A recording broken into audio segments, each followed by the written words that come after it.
à la tête d'une entreprise pour une mission, pour prendre un poste permanent, des premières décisions urgentes s'imposent. Frédéric Marquette, bonjour. Bonjour. Vous êtes directeur associé du cabinet international EIM, spécialisé dans le management de transition.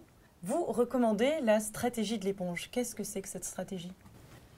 Eh bien, pour les premières semaines, le credo des dirigeants, c'est écouter, ne rien décider.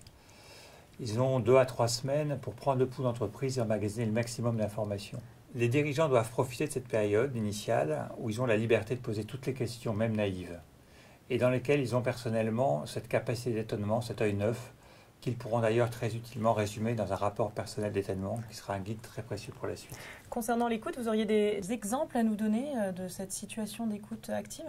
Le meilleur exemple, je pense, c'est Carlos Ghosn. Quand il est face à un collaborateur, Carlos Ghosn écoute. Il écoute jusqu'à la dernière goutte.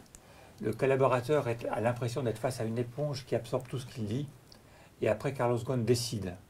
Et s'il ne décide pas, il explique pourquoi il ne décide pas tout de suite. Mais le collaborateur a vraiment l'impression d'avoir réellement été complètement écouté. Donc on a bien compris cette stratégie de l'éponge. Mais face aux chiffres, qu'est-ce qu'on doit faire ? Est-ce que c'est le moment, c'est la bonne situation pour lancer un audit ? Non. Oui, bien sûr, il faut regarder des rapports existants, regarder des chiffres, interroger quelques partenaires extérieurs. Un audit externe stratégique ou financier, en général pas à ce stade. 80% des informations essentielles sont disponibles là en interne.